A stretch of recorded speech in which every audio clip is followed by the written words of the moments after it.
I work as the coach and manager of Ninjas in Pajamas, formerly WTSG and Team Kingo. That was pretty good, straight to the point. Yeah. Yep. Anything else you want to add to your description of yourself? No, basically, I've been into esports for, I don't know, since 2002. So I've been in this. You've been in the game for a long time. Been in the scene for quite some time now. Yep. And Cals, over to you. Yeah, my name is Callum McLean, or Cals to most people. I'm the coach mainly for Purple Cobras, formerly Crimson, formerly Blank, formerly whatever. I've been around the scene since day one. I haven't done any esports before this, and so it's my first shot at it. So PUBG is your esports virgin, kind of. Christening. Yeah. Yeah, virginity. Virginity's been taken by PUBG. Popped. Yeah. Yeah. There you go. That was pretty straightforward. I'm not gonna introduce myself other than saying hi. I'm Toby. I cast, and now we're doing podcasts. Straight on to the first thing. Kind of touched upon it a little bit there, but getting into coaching. And the reason that I put this one on as the first one is because, well, obviously people know you guys are both coaches, but some people, they start out as players, then they go into coaching. Some people, probably like me, they realize very early on, okay, I'm never going to be good enough to be a player, so I'm just going to go straight to coaching, or maybe I have more insights than what I can do on a battlefield. So Dofus, how did you get into it? Like, when did you figure out that you wanted to be a PUBG coach? Trying to tell us that we're bad, right? No. I'm just trying to tell you. Instead. Yeah, okay. I guess that I kind of did formulate it differently. I'm a caster. I'm the level below you guys, so don't even worry about that. I'm but go. No, but it actually kind of is like that, right? I'm 35 years old, which is, I guess, quite old in esports. But as I said, I've been in esports for quite some time now, and I love esports. I've been here since the beginning, pretty much, and I've seen it evolved, and I can't really get rid of esports out of my system. So when there was kind of an opportunity for me, I just jumped on it because I realized that, well, if I'm gonna be in esport and if I'm gonna be in PUBG, then it won't be as a player, because one, I probably won't be good enough, and two, I have other stuff going on in my life as well. At 35, you can't really go 110% into something in a way. Yeah, I see what you're with saying. the time and stuff. Have you always been in coaching though? Like ever since you got into esports to begin with, or have you done other things esports related before you started coaching? More esports related things. Been both RGLing in a bunch of games. Also, like, it was called a clan leader back in the days. Yeah, good times. But I also ran a bunch of tournaments, ran a bunch of community sites, and all that kind of stuff. So I've always been kind of a community guy, sorting stuff out, etc. That's cool. And has it always been sort of the first person going into this era that we're in now with battle royale games, or do you come from something completely different? Completely different in a sense, or not completely different because it's always been first person. If we leave out World of Warcraft, such games, but this is my first battle royale game. It's basically been first person shooters before that. Oh, okay. And how about you, Kels? When did you figure out you were gonna start coaching? So originally I wanted to be a player, and then I'm just smiling because I can feel in your voice that you know why you weren't. I'm just kidding. Yeah. So MBS and Pybus were like looking for 2 new players because Gaxi left, and then Velnes left their team, so they were looking for 2. I wanted to try out, but straight away they were like not keen on that whole idea. So they brought in Jamba and Kevin. So Jambarway and Ryan Lockwood. And I was kind of there, wanting to try out, but they wouldn't let me because I was straight up not good enough. So that's fair enough. And then so I said, okay, I'll help the team out in other ways. I don't have I was working full time. I didn't have the time to commit to train, like practice all day. So I said, while I'm at work, because I have a cushy IT job, I can do like analysis work and try and build some strats with you. And Nebia said, yeah, that's good. So then we had our first tournament, like PUBG Online. Like they were in the what they called relegation phase. We got through that. I actually played in some of that while Pybus was on holiday. Then I decided to carry on working with the guys, just study the game as like a fifth man, as a coach, and more of an analyst. They would always say I was more of an analyst because coaching is, I think, it's a different art to analyzing the game. And sorry, continue. Yeah, no, sorry. So I just kind of sat with them, and then we had some success, and I thought, well, this is actually really enjoyable. I enjoy doing this. And I found when I had to sub, I found it kind of frustrating because I just wasn't good enough. Like, you would just get I'd peek my head out and I'd go for a 1v1 battle against an actually good player, and I'll just get destroyed. Yeah. I thought, this isn't fun. I'm not having fun, and I'm just a detriment. So how can I actually help my team? And Makes that would sense. be by doing the coaching and analyst work. And then we had some really good results with the team, and I got to go places that I would never have got to go as a player. And I decided that this is what I want to do. Oh, that makes perfect sense, and that kind of leads into my next question, sort of being, that's to both of you. You can figure out by yourself who wants to go first. But has like gone from, I know Kals, you're an active PUBG player, but also for you, Dofus, has going from doing other stuff into coaching kind of opened up your eyes in just other aspects of being part of an esports team? I mean, sometimes when you're a player, you're just like, oh, I gotta get up early, I gotta start aim practicing, and then we gotta frag out all day, and then we can go to bed again. Has getting the, like, do you feel like you're getting the bigger picture as a coach, kind of? I see what you're getting at, but I'd say that I act more as a coach now, or manager, or whatever, as part of what I was missing when I was a player back in the days. Like, what I was missing when I was a player, then I would have wanted someone, well, like me, to kind of look after the team and do all the stuff around and stuff. Yeah. What about you, Kals? Has the world opened up to you after you got into coaching from playing? Yeah, I realized how much work a coach actually has to put in, and how much people management it takes over as well. Each player is different. They've got different drives and different desires, and you need to kind of figure them out. They're not going to directly tell you what their drive is. You have to figure that out and try and nurture that and get them where they want to be, and so then you can all work together and get them to gel and mesh together as a team. Yeah, that makes sense. And I guess we can jump pretty quickly into the next one, because I mean, getting into coaching, of course, there can be a billion different ways to do that, but I just wanted to hear from you guys how you kind of got into that. And now we come to a fun one. And the thing about this is, I did not even think about this before today when I was setting up like all the pictures and stuff. Then I come to realize, because the next one is player management, and then I wanted to talk about how teams get impacted when players come, players go. How long is sort of the getting used to each other phase and everything. And then I come to realize, you guys actually, not only have you, both of your teams, been through changes recently, you've also kind of been, what can you say, through changes with each other. Does that make sense? So maybe it was like, for you guys have, first of all, you've been signed by an organization. Huge congratulations on that, by the way. Sure. But getting a new person into your team with and being signed by an org, I mean, all those things, how does that work? I mean, it's gotta be a tricky process, right?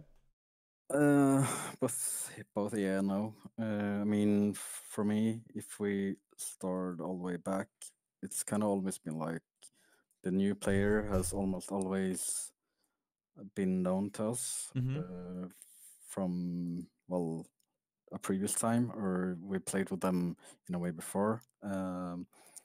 If we go back to when Gaxi and Alex were in the team, Eben knew them, so it wasn't really a problem to kind of get them into the team on a personal level. It's a completely different thing to get them to gel like in game, but just to get them to feel comfortable with each other was way easier. Then Miracle joins, a month or two later, he was obviously a good friend of Alex or Ward. Excuse me. So in a way, that was quite easy too. In the latest edition, NBS, well, he's played together with Gax before, so that wasn't much of an issue either. And part of us choosing him was obviously because we also knew him as a person, and we knew that we would gel well with him on a personal stage as well. When we talk about how long it takes for a person to actually get into the team on a player level, like in game, that all depends on how much you play and what you're on about. Because right now our scrims in the EU, and I hear they're even worse in the US, but they're not really something that you can put a lot of focus on. You can't really play them and tell, well, we won this scrim, so therefore we must be good. Yeah, right then now. you must be the. Yeah, I see what you're saying. I see what you're saying. It doesn't really work like that. So you rather just have to play with each other a bunch of times, whether it's on Faceit, whether it's on public, or whether it's well the scrims, and just have a feel about it. If you feel like this is going well, if the players are starting to understand each other in game, then you know you're onto something. And that can of course be fast forward by playing some actual tournaments. So that's all depends on how many tournaments you're actually playing in actively. Probably it would go even faster if you play with the person at a online event or offline event, sorry. Yeah. Because then you get to meet up. And you're actually there, yeah, exactly. Yeah. What about you, Cal? So you also recently have been through changes on your team. How has that? One thing is how it impacts you, but also getting new IGLs on our team. Does that force the entire team to change playstyle under that guy, or do you guys kind of try and fit him in with what you were already doing? I don't know if you can tell by recent results, but we've taken a really big hit from losing MBS to NIP. So thanks for that, Martin. Because we had worked together for so long, you know, coming up to a year of building that kind of strategy and the way we wanted to play around MBS. And MBS is such a vocal and micromanaging IGL that when you lose that kind of influence within your team, it just takes such a massive hit. And trying to find someone to fill that hole is actually very, very difficult, especially with, you know, everybody doing roster royale at the moment. Everybody's going everywhere. And we picked up VZ, who got, you know, he left Alliance for whatever reason. And we all know VZ from like playing together for a long, long time. But he's quite new to the IGL role, and he has a different play style he wants to put in, and he's not as vocal. He's not that kind of you know, micromanaging kind of IGL. It's more of a he gives an idea, and then the rest of the team needs to think for themselves a little bit more. And it's been difficult to kind of get the team to into that play style, like a bit more free flowing. So that's really affected us and our results recently.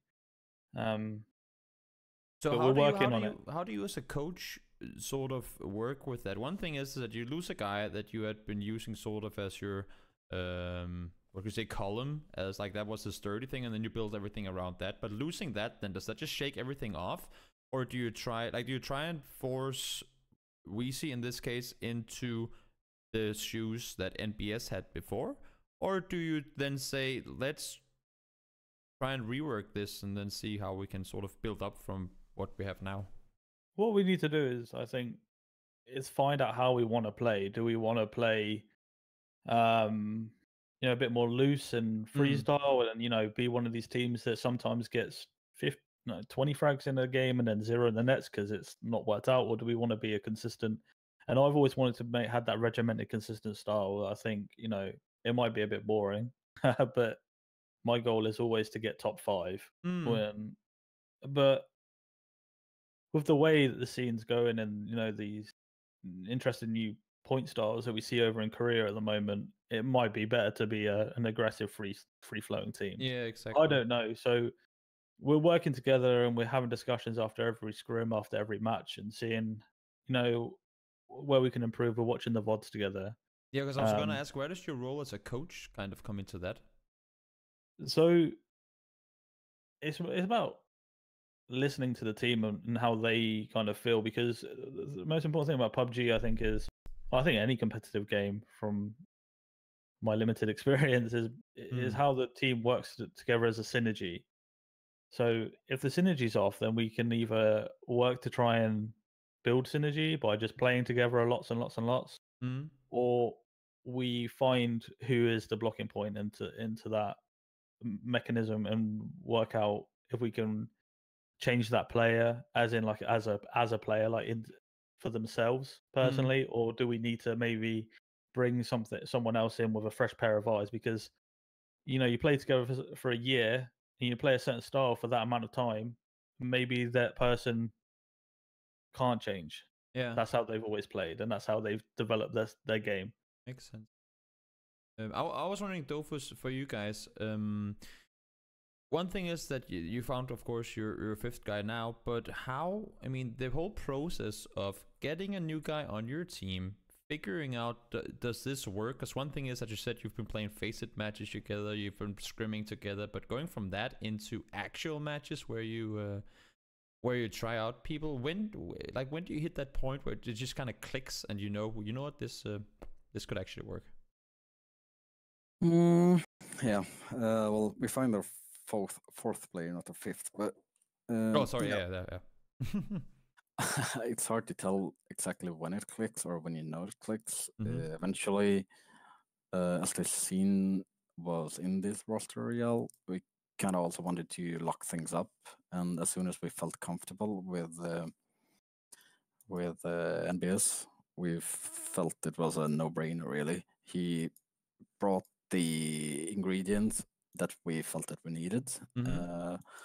Much like Cal's has been talking about, we were all I don't know.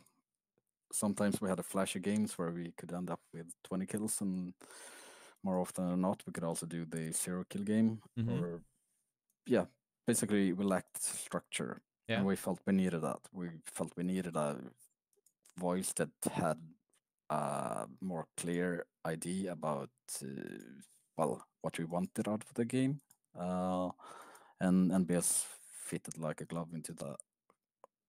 Well, that's perfect. So for us, NBS was really easy to get into the team.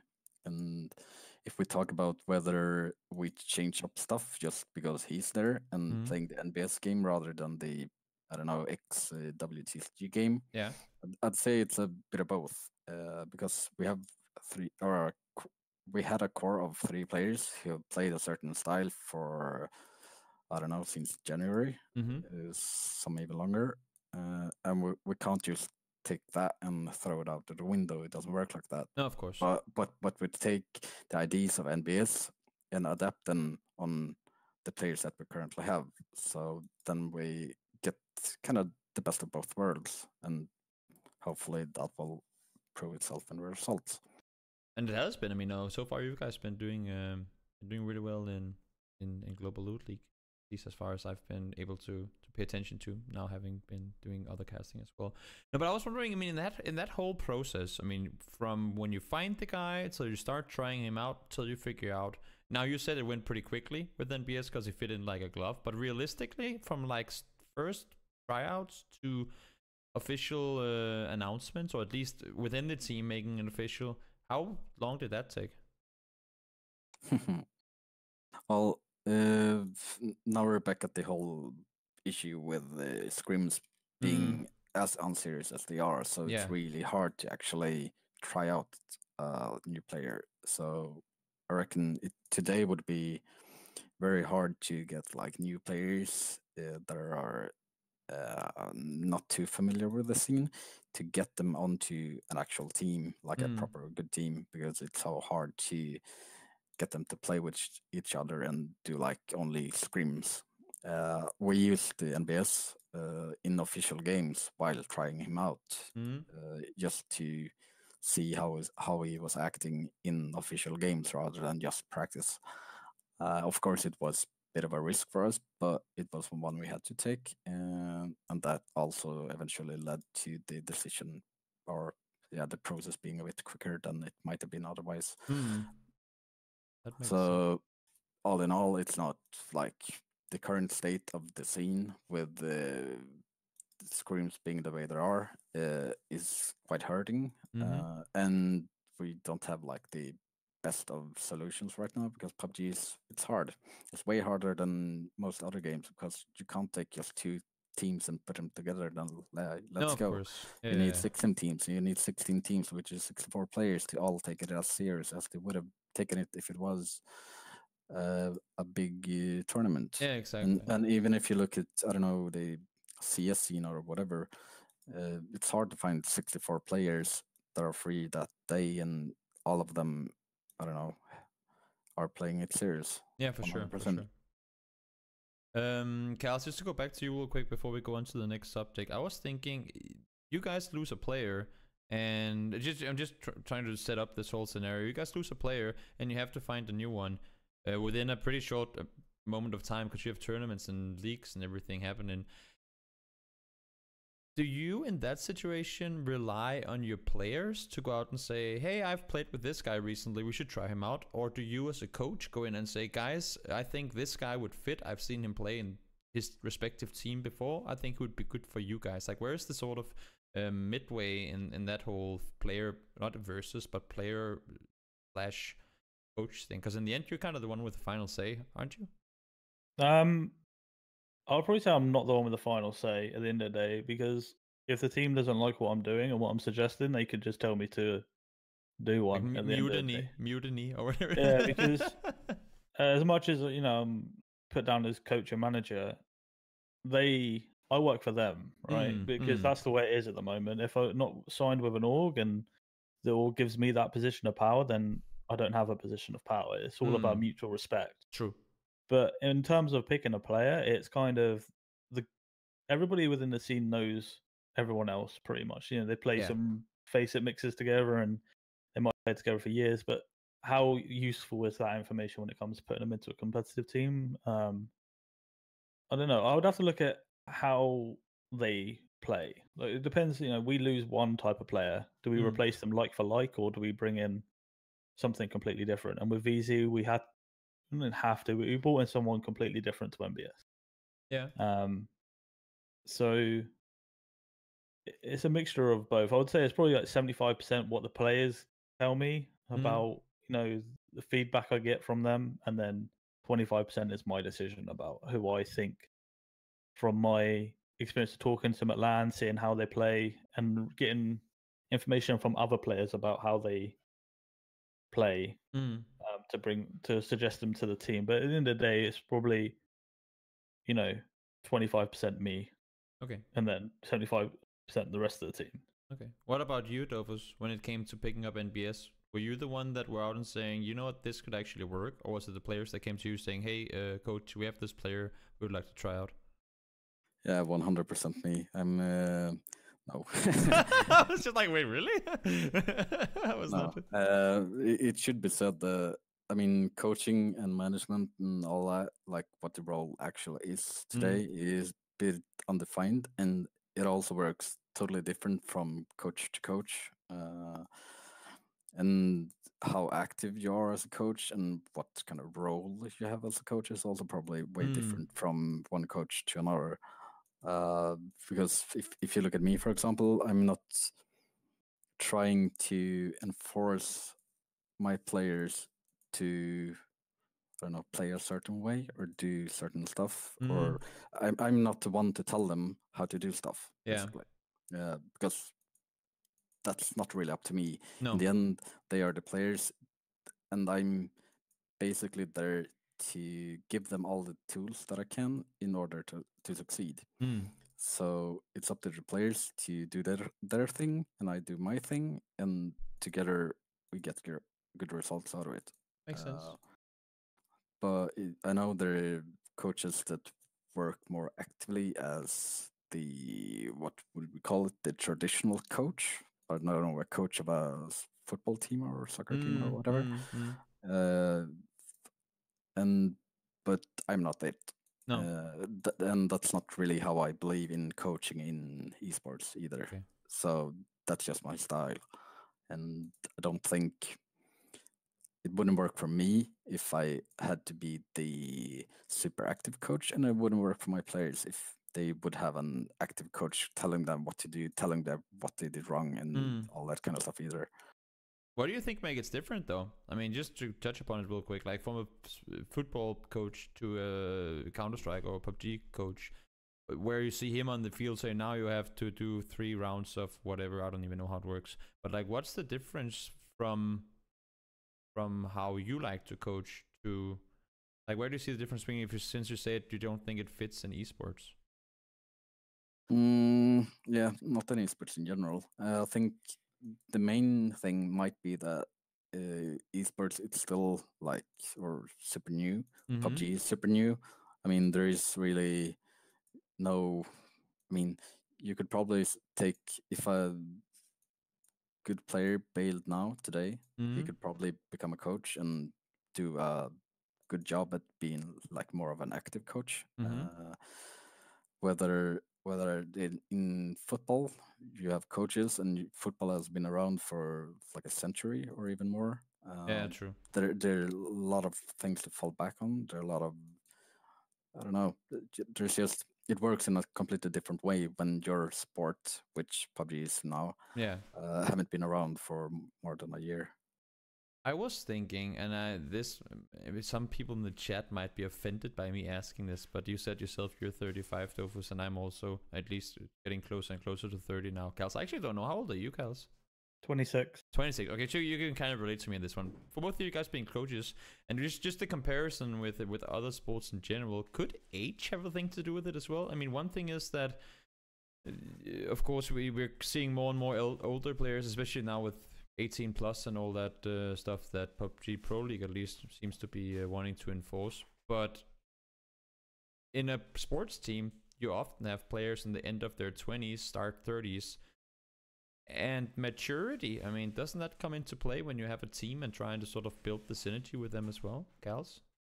I think age in PUBG doesn't matter too much because it can afford you to be a bit more cerebral rather than purely mechanical reaction based. So in Counter Strike and League, you get to a certain age and your reactions start to fall off, and then you see that the players start to then go to less mechanically reliant champions in League, for example, and they start to step away, or maybe then step into a coach role. I don't think that matters so much in PUBG because you can normally think yourself out of a situation quite well. I was actually Frost just wrote in the chat there as well. I was might have been misunderstood the question. I was thinking like when you have an older coach and you have younger players. That's more like how I was.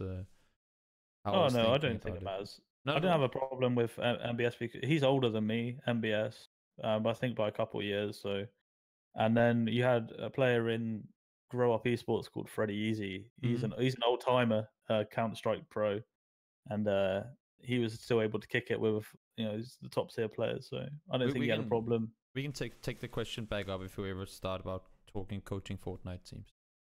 On to the next subject, Matchday, and we're gonna do the whole LAN versus offline afterwards. But I was just wondering, for you, Dofus, you said like your role within the team is not to say do this, do that.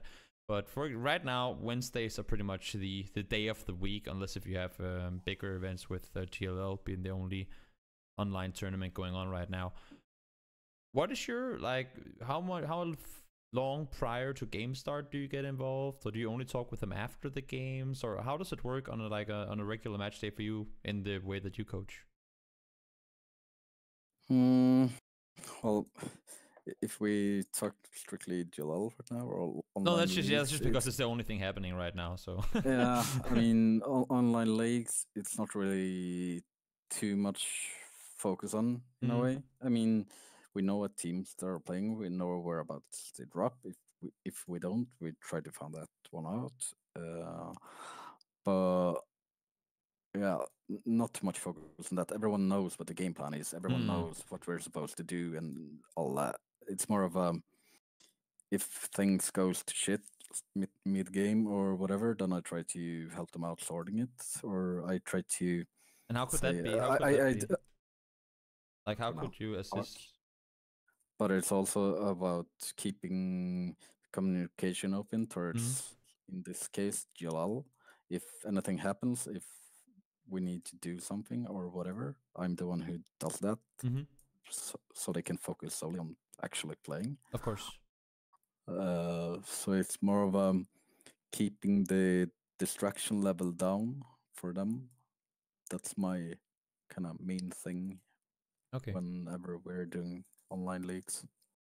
Makes sense. And you do you listen in on the like you sit on the Discord while they're playing and listen into their I talking? listen in on the comms and I watch how the other teams are, or I watch the stream and all that kind of stuff and give them information on what has happened like after the games. Of course. Yeah. And not during the games, that would be kind of weird. Kals, what about you? What is your like not day to day, but like a match day style prep for the games and everything? How do you do that? I'll make sure they've all woken up and they've played some warm-up games. That's a good start. They start like 8:30 in the evening, so if they're not awake by that point, something's wrong. I'll make sure that they're all, ready to play. They've played some warm-up games, nothing too intense. I don't want them to get mentally trained before the actual games start. But we talk about, at the moment, it's much more talking about how they're going to play and what the game plan is, because unlike NIP, sorry, it's not kind of set at the moment for us. So we're going into different games with different ideas about what we want to do. Are you talking about where you're dropping and stuff? Or dropping is kind of fluid for us. Again, we're still trying to work out. We're seeing if we can still make what we had before work. Around the Gatka area, and then seeing if that still works for us, or if we want to try something different. And what's your role then within like the game day? Do you sit, as Dofus or Martin said, sitting and listening in and watching between, like talk? Do you just strictly talk between the games to say, well, this went this way, that went that way, kind of thing? Or how do you like? What's your role during the matches? I sit in the comms and listen, and I try and get at least one of them to stream to me. When Pybus was in the team, we used to do a low latency YouTube stream, private, so I could watch. So you could like, see their from a feeds. Point of view. Yeah, okay. Yeah, so and we chose Pybus because he had the best PC, he had a very good internet connection, and also as a scout, he had a frequency to die first, so I actually got to see a lot more of the game. Also, then he could jump around on the other players when he was dead. That makes pretty good sense. But that's no fault of his own. He, scouting was kind of like it's a risky business kind of thing. We want to phase that, but that's a by the by. So,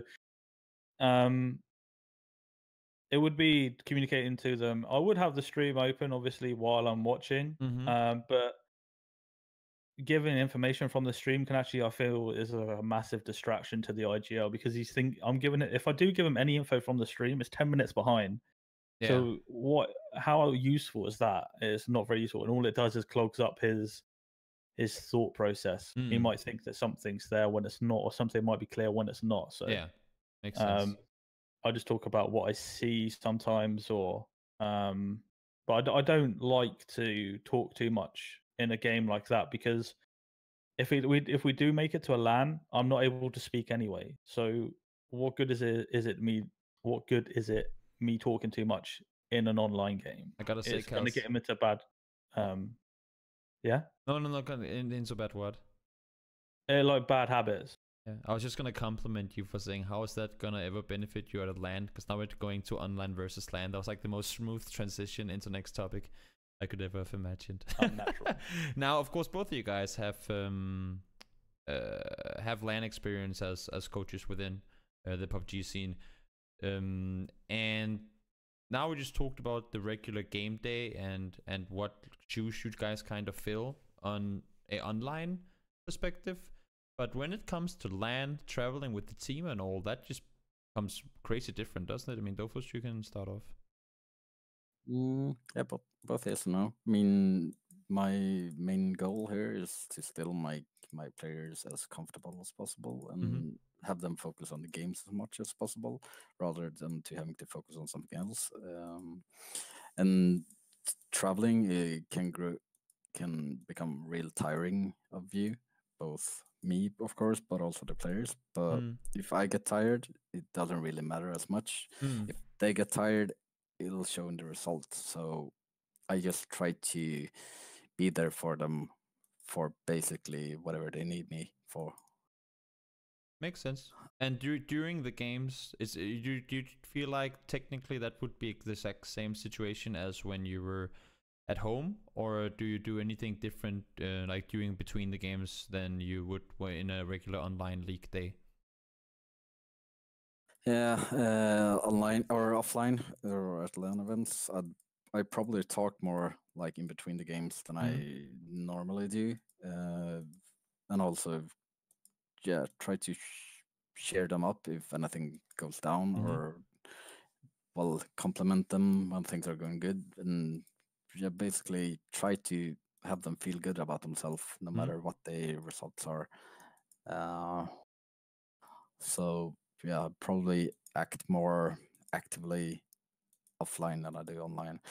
But since we're right now in PUBG, the coaches or managers role is still kind of undefined, since we basically still act the same way as we do online. Yeah, Since exactly. we don't get to be on the stage with the players, we don't really see the players' perspective when they're playing.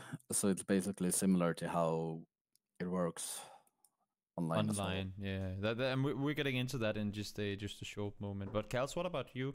When you were in you've been, as far as I'm concerned, correct me if I'm wrong, you've been at least doing PGI qualifiers in Leicester, and you were also in you were also at GLL working with Tollens Lions. Yeah, so I went to GLL season 1 and then PGI, and then I went and did some work with Tollens Lions at season 2 GLL finals. So for let's just start off with it doesn't really matter what event it is, but do you do anything? I mean, one thing is traveling with the team, another thing is, do you do things differently? Kind of the same question I asked Dofus. Online doing compared to regular match day. I mean, offline. Like yeah, you know what I mean. Yeah, so I feel like you do more work in the run up to the LAN. So yeah, there's a lot of research to be done on my behalf. A lot of research to do.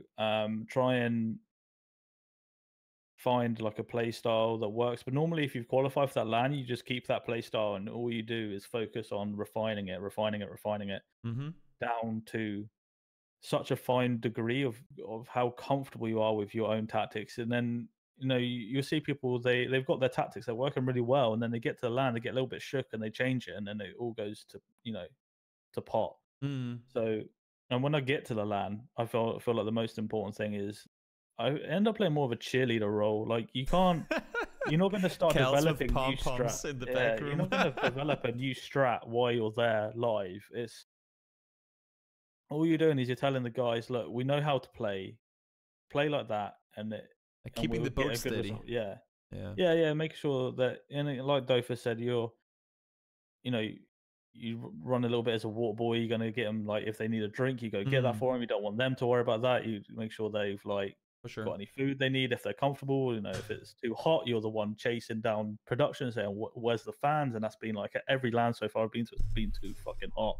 No to TOs, get more air conditioning. Yeah, so that type of thing, you're kind of like their wingman to a degree. And then before the game, all it is like pumping them up and getting them ready for the game and keeping them focused as well. So it's a little bit different. I'm not obviously sat there in comms. No, and that listening in and giving them direct feedback.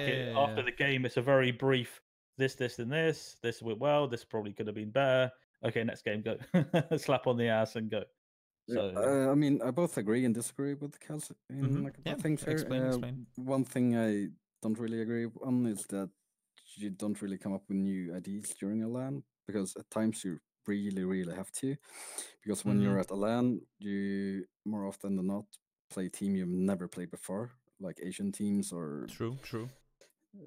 Australian or whatever, or South American that you kind of never play, then you and yeah, it's harder to scout them and it's harder to predict how they're gonna act. Like when they play against us versus when they play against their own nationalities or whatever. Exactly. So then you have to kind of come up with new ideas. You might have to change your drop location. You might have to change your rotations, or at least figure out how they're playing and try to adapt to it. So in a way, you become a more active coach by you're the one who can actually see this happening when the players can't, because they don't really know where people drop. They don't really see where they're just things in are the game happening. first person perspective kind of and, thing. And you're the guy who sees this. True.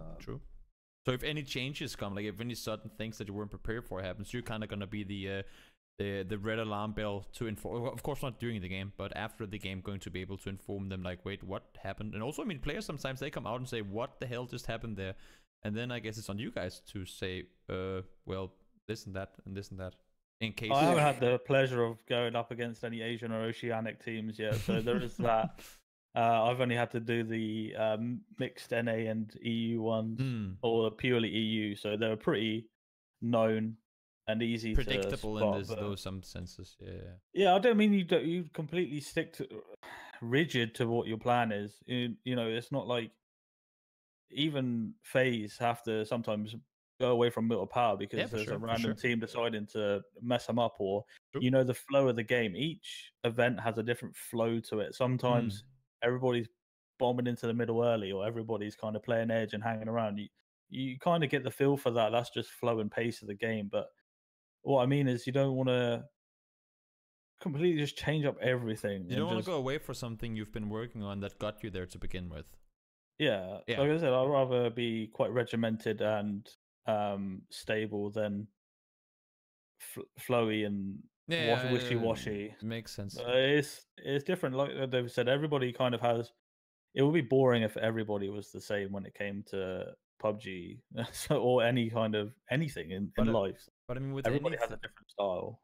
Yeah, that's the thing, right? Because everybody has a different style, and you never know what people are going to bring. Just the fact that a team you might have played against them online for an entire season, but then they come to LAN and they go, oh, then now things are scary. Now it's all on the line, and they change up things. And because they do, as you said, for yourself, you have to maybe not on the spot itself, but like you have to within a really short amount of time figure out, okay, these guys are doing this now that we weren't prepared for. Therefore, we need to, if not adapt, then at least work around that somehow, right?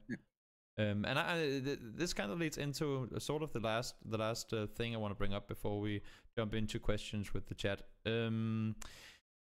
How do you think? Because now there are more and more online or offline events happening, fortunately, for the scene of PUBG. And you said that, and I saw Frost right in the chat as well, that he feels like you can kind of benefit your team more, at least differently, than when you're online, because you have comms access and everything, than you do offline. How do you think a coach could become more, if they want that, of course depends on the team's playstyle and how they utilize their coach, but how do you think a coach could become more efficient, not like effective, kind of, at an offline event?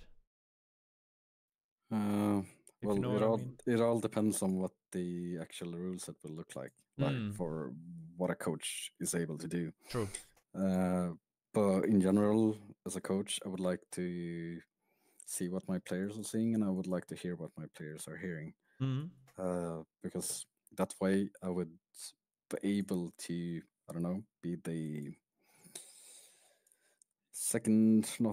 like the 10th pair of eyes. Yeah, I see what you're saying. that could actually see what's going on in more of a. It's just easier to see stuff when you're not playing yourself at times. Yeah, makes sense.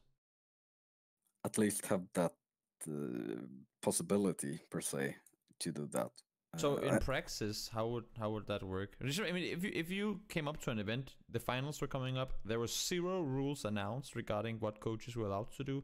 How do you think, like, according to you, what would be the perfect way, if you can come up with it on the spot, of course, the perfect way to sort of do everything you just said, and still for it, of course, to be fair to to everyone? Same as CS. So I don't want it to be the same as no, CS. it's fine. I'm listening to both your feedbacks. It's because this is kind of interesting because there was a smaller discussion about it on Twitter not too long ago where a lot of people got involved, and this is kind of interesting because I had the idea that you guys would have different thoughts on this. So I'll gladly hear it. No, so you want to be able to, Dofus, like if you could stand on the stage like you see in Counter-Strike and sort of be behind your players and see what they're doing. Yeah, I mean, if we were going to a tournament, I probably wouldn't be standing behind them like every single game. The first game I would probably like have the bird's eye watch. The Also, you just want to game have I'd the probably access see. to be able to do it. Yeah. Okay.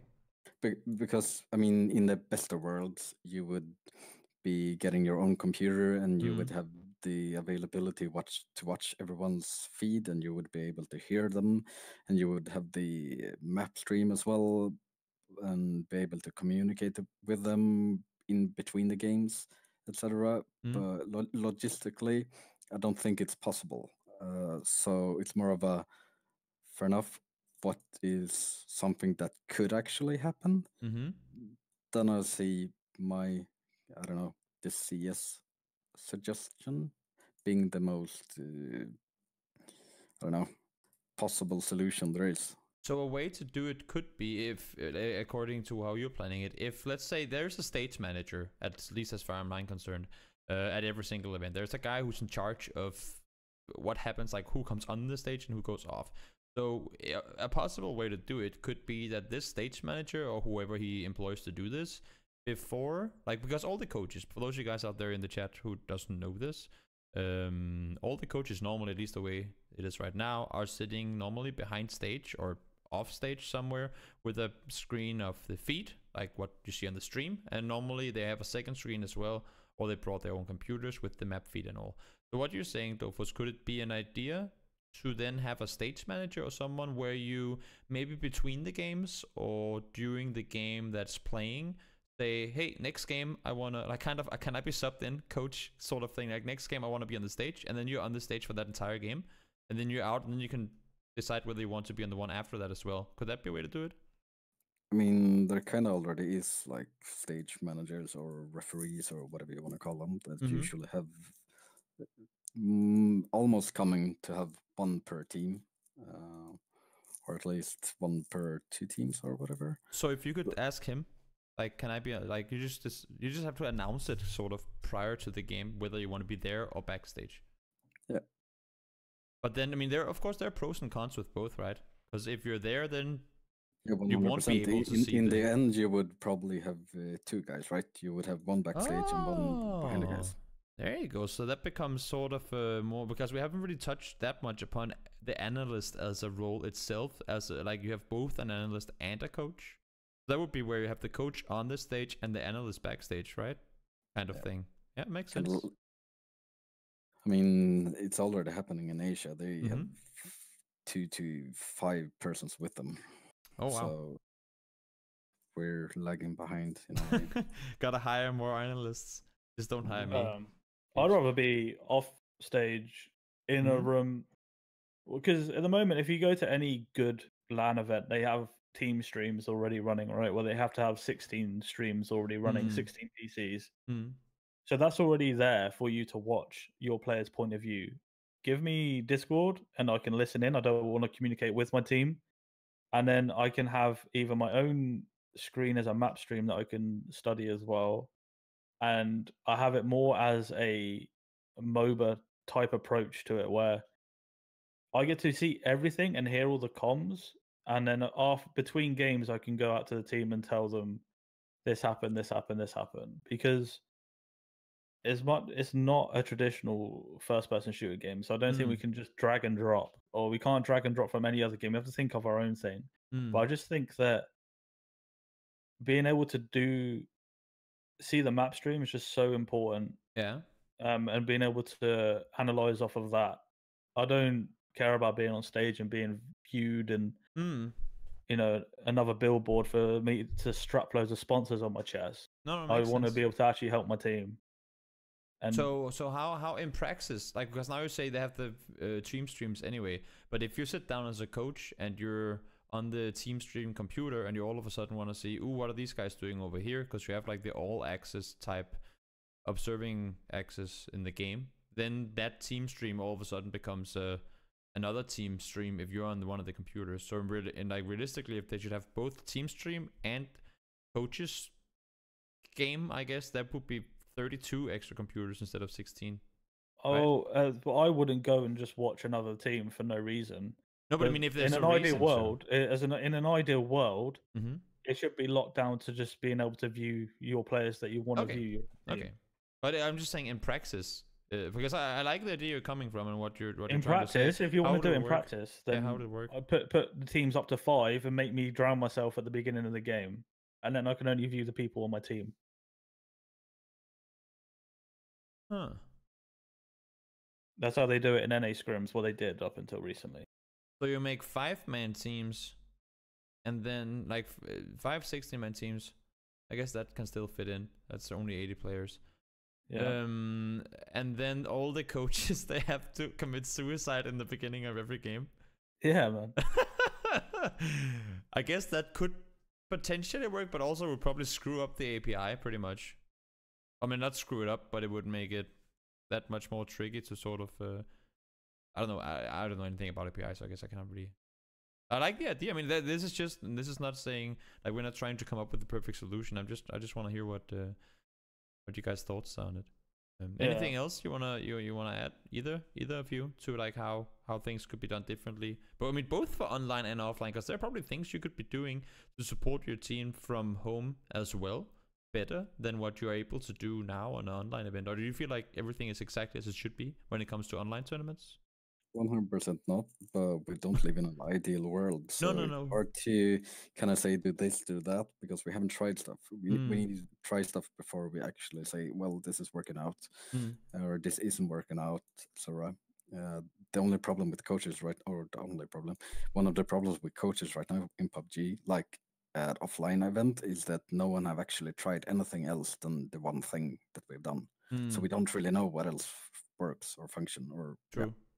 And the way it's treated at the moment is an absolute joke, because you get people who don't really need to be backstage watching it, and they take up space, and you have nowhere to sit sometimes, or you don't have anywhere to charge your laptop, or because you're forced to bring your own laptop and you can't charge it. So just the way it gets dealt in some of these situations, I've been, the worst one I think for me so far was Stockholm GLL, because they just allowed the pub, or like invited people, but let's say they allowed anyone just to come in and take up a spot.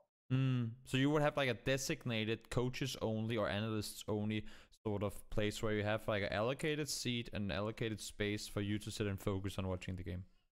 Yeah, we did have that at PGI Berlin, actually. We did have our own room where we could sit and watch the game along with the other coaches. But he's just showing off now. No, but I mean, but then again, it makes perfect sense, because as we talked about the ideal world scenarios, right?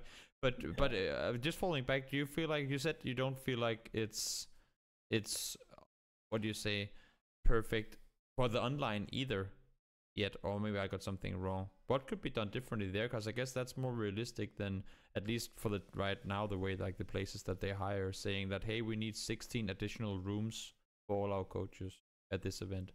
So how do you like, what could be done differently for online tournaments and stuff, for you to feel more, not relevant, but feel like you contribute more during the games?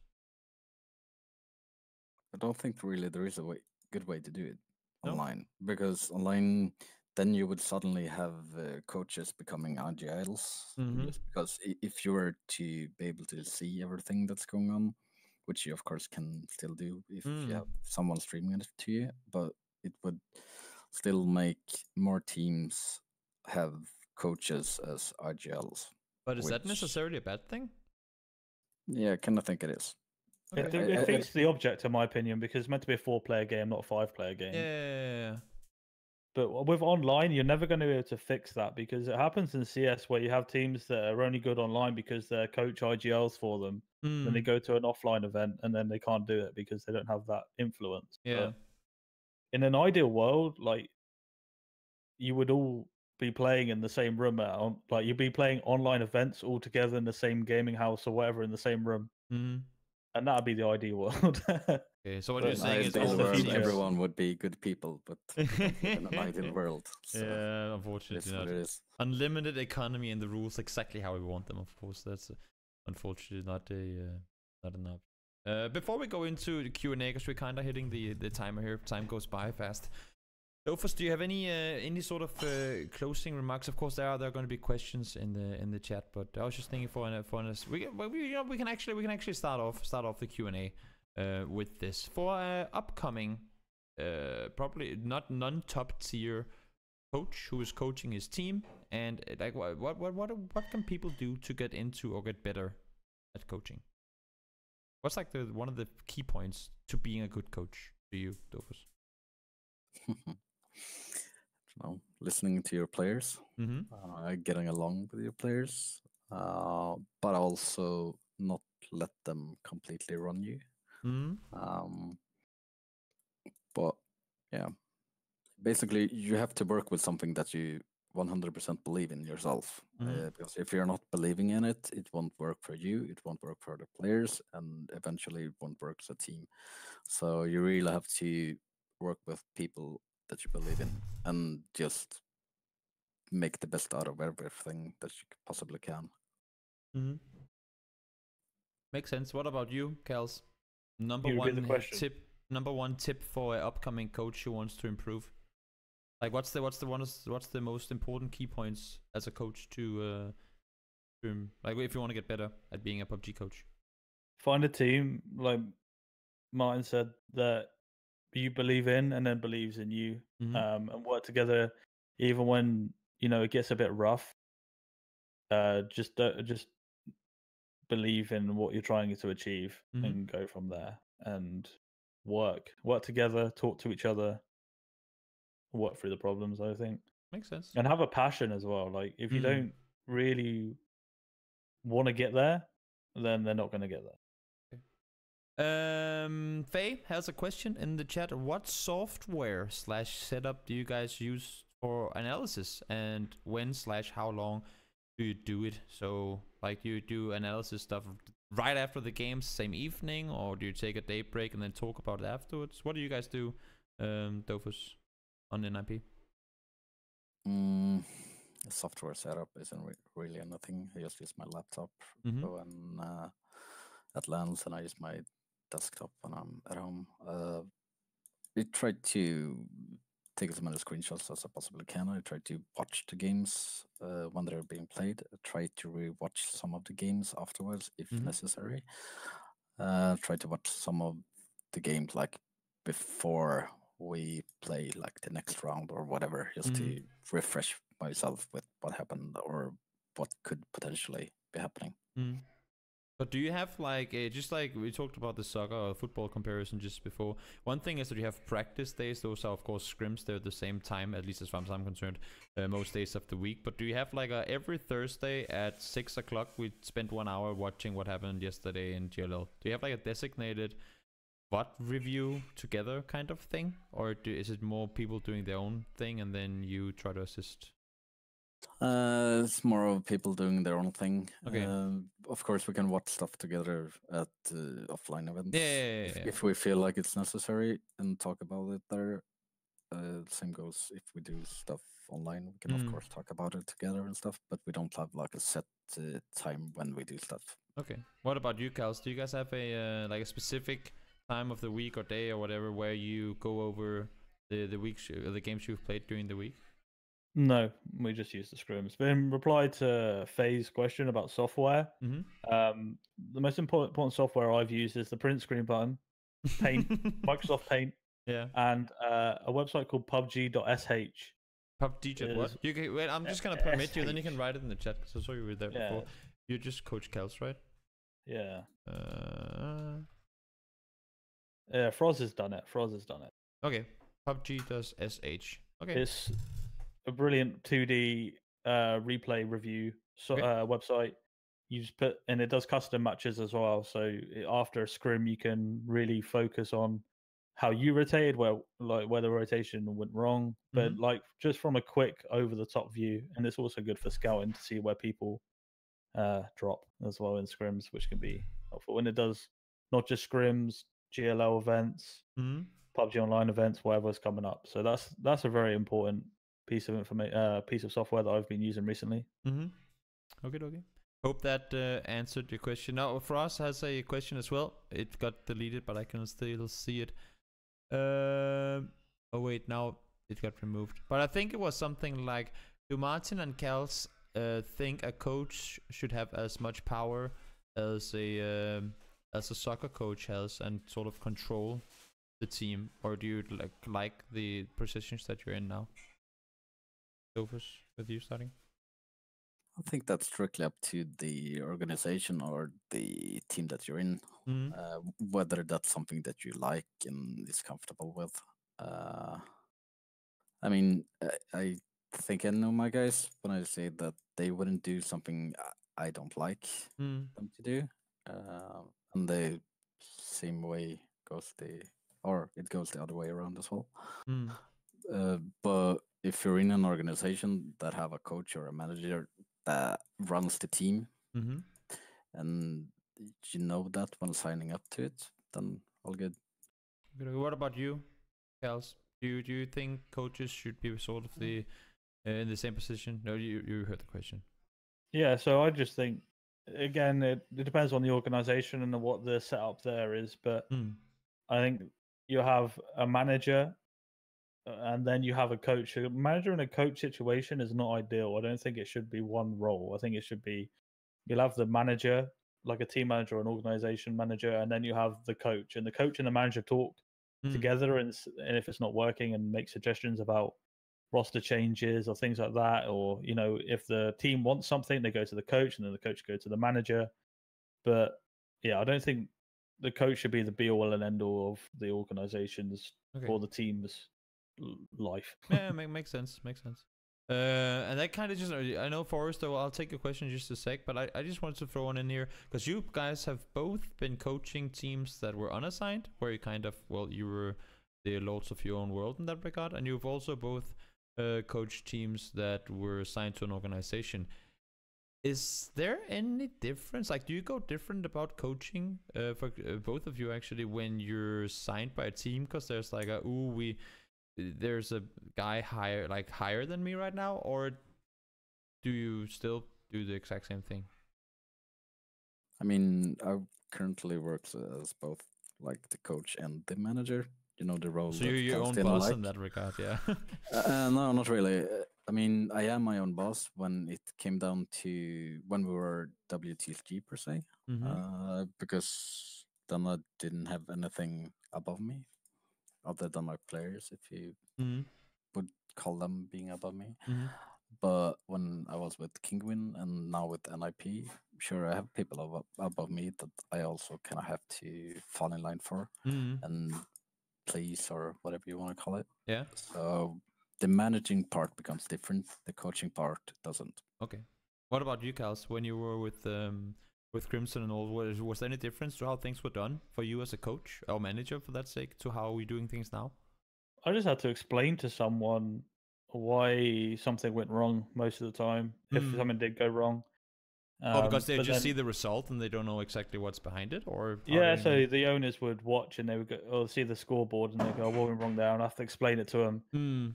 But the most important thing, I think, I would take the hit of the criticism from them, but then also pass all the praise along.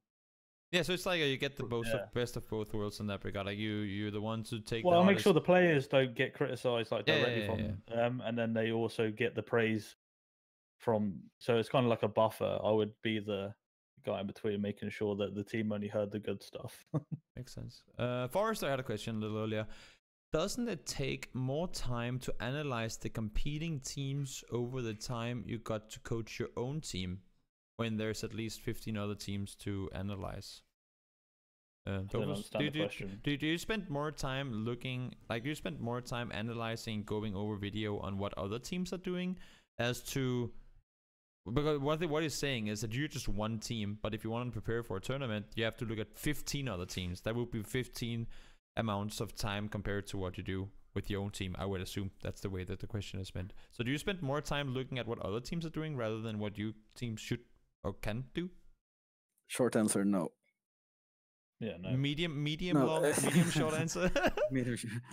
No, I mean, PUBG is a game where you play 15 other teams, and you don't really, or you can't predict what all of the other teams are doing. It's not CS where you can see, well, this team always does this, because in PUBG you have a circle that shifts.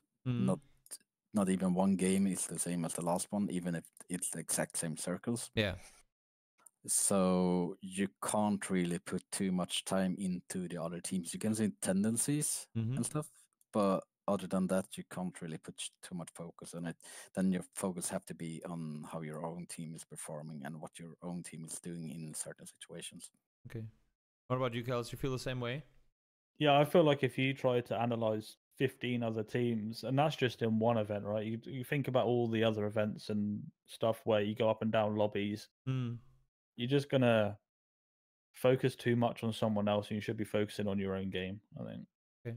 And last question, I think, last question I think Frost has one here.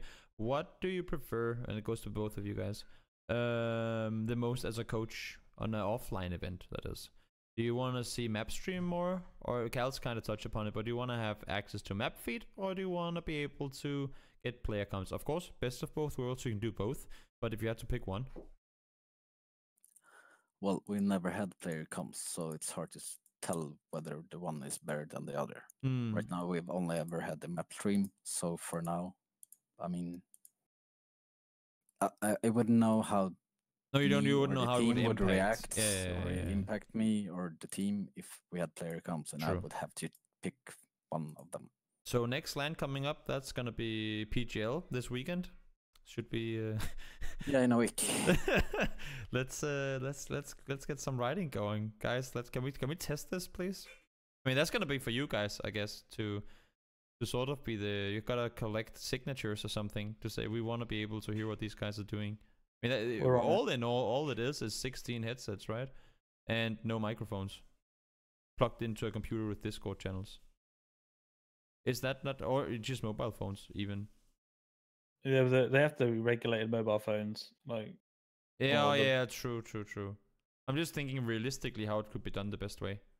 Like we're working on a solution, and I think we're going to come to writing a document at some point. That's good. About what we want to propose to tournament organizers. But it's in very, very early stages. Fire away. Yeah, okay. Oops. I think Faye has one last question. Then we'll stop after that one. Who's in charge of signing up check-ins for tournaments and scrims, and keeping track of announcements of new stuff? Should this be up to the player themselves or the coach/manager? That's an example of what I'm responsible for. Just trying to keep the players having to focus on playing the game and learning about the other teams and watching games rather than to do the shitty stuff that I have to do for them. Exactly. So kind of what you were talking about earlier as well, the whole like you want to give them as big a chance as you can to focus on what's at hand, and then you will take care of I'll all do the other stuff. Part that's probably not as fun. Yeah. What about you? I pick up all of that. I pick up all the signing up check-ins and announcements. Not so much, I guess. I guess I have control over the Purple Cobra's Twitter. So many people's shock about my persona. I do all that kind of stuff. Just keep the guys away from doing all the boring stuff. Make sure that when I have a couple of players that actually do like work outside as well, it's about managing their schedule with the team schedule, and that's all done by me, 100%. For those of you guys out there that have any more questions, of course, you can always just send me some messages, or if you mean when I upload this onto YouTube, just fire away and I'll try and get some answers for you. But I think that was about it. We even went a little overtime. I can see 6 minutes overtime. Any closing remarks from any of you guys? Anything you don't feel like you got a chance to say, or anything, Martin? Starting with you. Yeah, I don't know. Sorry for keeping it too long. I've just No, complained. no, that's that perfect. I mean, that's just podcasts are too long, and then I'm part of a podcast that goes over time as well. So shame on me. no, no, that's. I mean, okay, you're just taking that into account, and it's not really relevant to coaching or anything. But sitting here and talking, did you feel like it was too long? Like, one thing is that if you were a viewer listening to it, but did you feel like, oh, we've been talking for ages now, or? No, probably not.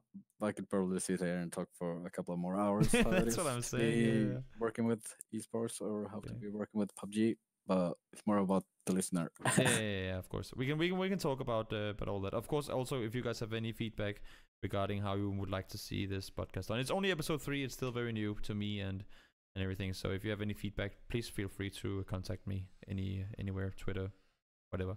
Kals, any closing remarks from you?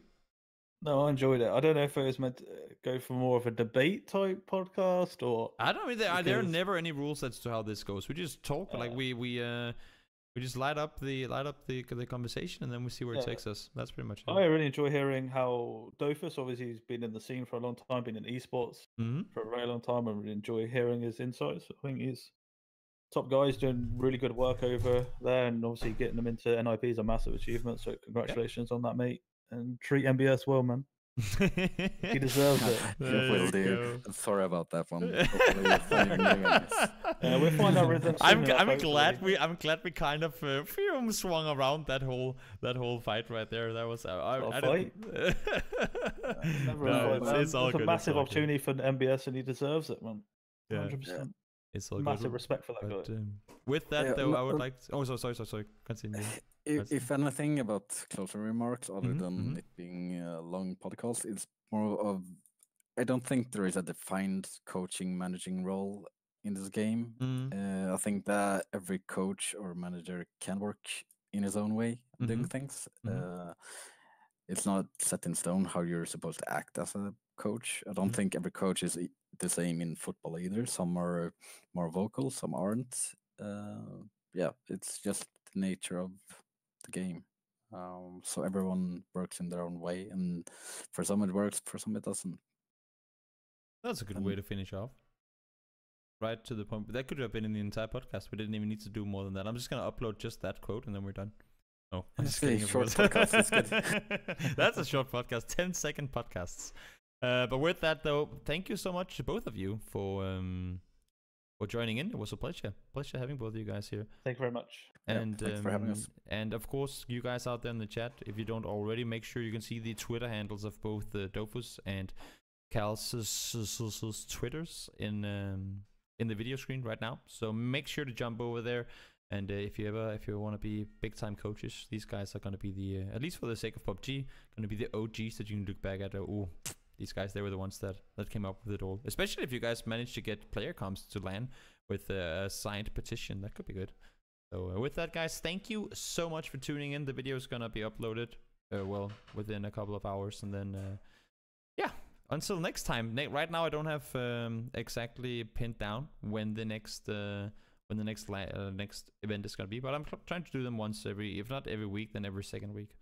But I don't just want it to be talking for the sake of talking. Should be some relevance to it too. So thank you so much to everyone for tuning in, and I hope to catch you guys next time.